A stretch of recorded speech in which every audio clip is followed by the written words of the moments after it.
یہ new year night تھی۔ نئے سال شروع ہونے میں 30 منٹ باقی تھے۔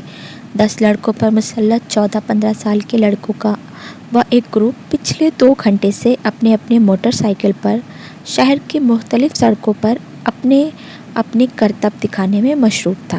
ان میں سے چند نے اپنے ماتھے پر چمکدار بینڈز باندھے ہوئے تھے جن پر نئے سال کے حوالے سے مختلف پیغامات درج تھے۔ وہ لوگ 1 گھنٹے پہلے پوش علاقے کے ایک بڑی سپر مارکیٹ میں موجود تھے اور وہاں کے مختلف لڑکیوں پر آوازہ کستے رہتے تھے۔ اپنی بائکس پر سوار اب مختلف سڑکوں پر چکر لگا رہے تھے۔ ان کے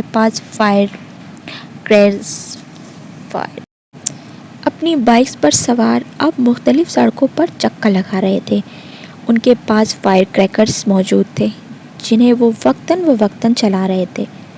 11:15 پر وہ جمع خانہ کے باہر موجود تھے جہاں پارکنگ لائٹ گاڑیوں سے بھر چکا تھا۔ یہ گاڑیاں ان لوگوں کی تھیں جو جمع خانہ میں نئے سال کے سلسلے میں ہونے والی ایک پارٹی میں آئے تھے۔ ان لڑکوں کے پاس بھی اس پارٹی کے دعوتی کارڈ موجود تھے کیونکہ ان میں سے تقریباً تمام کے والدین جمع خانہ کے ممبر تھے۔ وہ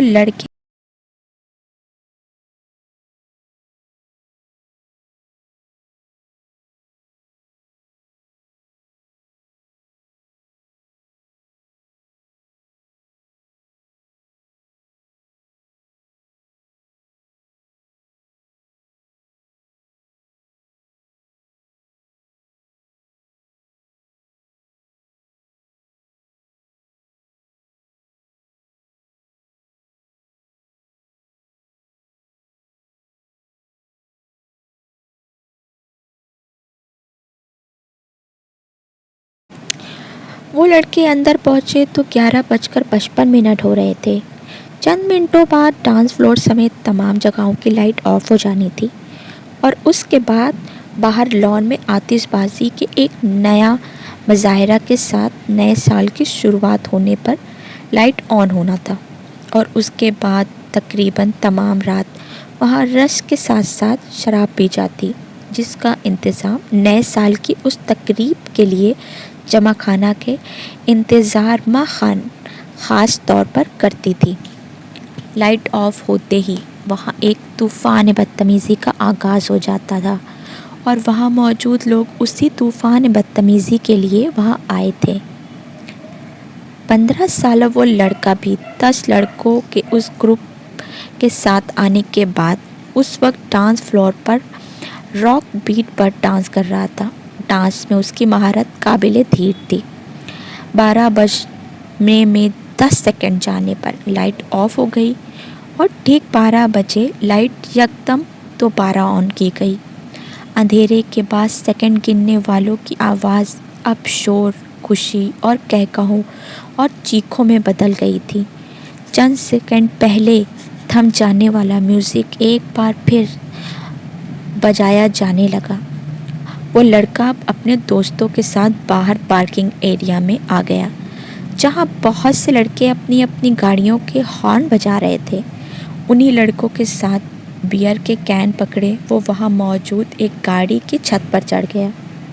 اس لڑکے نے گاڑی کی چھت پر کھڑے کھڑے اپنی ہی جیکٹس کی جیب سے بیئر کا ایک بھرا ہوا کین نکالا اور پوری طاقت سے کچھ فاصلے پر ہی کھڑی ایک گاڑی کی ونڈو اسکرین پر دے مارا۔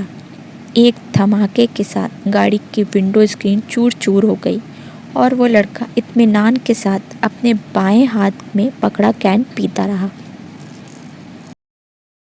تو یہاں سے میں دوسرا پیرا سٹارٹ کر رہی ہوں جہاں سالار اور اس کے بھائی کا سین ہے۔ تو چلے سنتے ہیں۔ وہ پچھلے آدھے گھنٹے سے کامران کو ویڈیو گیم کھیلتے ہوئے دیکھ رہا تھا۔ اسکرین پر موجود اسکور میں کوئی خاصا اضافہ نہیں ہو رہا تھا۔ شاید اس کی وجہ وہ مشکل ٹریک تھا جس پر کامران کو گاڑی ڈرائیو کرنی تھی۔ سالار لانچ کے صوفے میں سے ایک صوفے پر بیٹھا اپنی نوٹ بک پر کچھ لکھنے میں مصروف تھا مگر وقفاً نظر اٹھا کر ٹی وی اسکرین کو بھی دیکھ رہا تھا جہاں کامران اپنی جدوجہد میں مصروف تھا۔ ٹھیک آدھا گھنٹے کے بعد اس نے نوٹ بک بند کر کے سامنے پڑی میز پر رکھ دی، پھر منہ پر ہاتھ رکھ کر جمائی روکی، دونوں ٹانکے سامنے پڑی میز پر رکھ اپنی دونوں ہتھیلیوں کی انگلیوں سر کے پیچھے باندھے وہ کچھ دیر اسکرین کو دیکھ رہا تھا، جہاں کامران اپنی تمام چانس ضائع کرنے کے بعد بھی ایک بار پھر نیا گیم کھیلنے کی تیاری کر رہا تھا۔ کیا پرابلم ہے کامران؟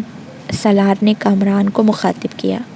ایسے ہی نیا گیم لے کر آیا ہوں، مگر اسکور کرنے میں بڑی مشکل ہو رہی ہے، کامران نے بیزاری سے کہا۔ اچھا مجھے دکھاؤ۔ اس نے صوفے سے اٹھ کر ریموٹ کنٹرول اس کے ہاتھ سے لے لیا۔ کامران نے دیکھا پہلے 20 سیکنڈ میں ہی سالار اسے جس اسپیڈ سے دوڑا رہا تھا، اس اسپیڈ کا کامران اب تک نہیں پہنچ پایا تھا۔ جو ٹریک اسے بہت مشکل لگ رہا تھا، وہ سالار کے سامنے ایک بچکانا چیز محسوس ہو رہا تھا۔ 1 منٹ بعد وہ جس اسپیڈ پر گاڑی دوڑا رہا تھا، اس اسپیڈ پر کامران کے لیے اس پر نظریں جمانا مشکل ہو گیا تھا، جبکہ سالار اس اسپیڈ پہ بھی گاڑی کو مکمل طور پر کنٹرول کیے ہوئے تھا۔ 3 منٹ کے بعد کامران نے پہلی بار گاڑی کو ڈگمگاتے اور پھر ٹریک سے اتر کر ایک دھماکے کے ساتھ تباہ کرتے دیکھا۔ کامران کچھ مسکراتے ہوئے مڑ کر سالار کو دیکھا۔ گاڑی کیوں تباہ ہوئی تھی وہ جان گیا تھا۔ ریموٹ اب سالار کے ہاتھ کے بجائے میز پر پڑا ہوا تھا اور وہ اپنی نوٹ بک اٹھائے کھڑا ہو رہا تھا۔ کامران نے سر اٹھا کر اسے دیکھا۔ بہت بورنگ گیم ہے یہ، سالار نے تبصرہ کیا اور کامران کی ٹانگوں کو پھلانگتا ہوا لان سے باہر نکل گیا۔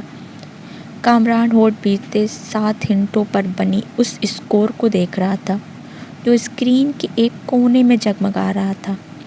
کچھ نہ کچھ سمجھ آنے والے انداز میں اس نے بیرونی دروازے کو دیکھا، جس سے وہ غائب ہوا تھا۔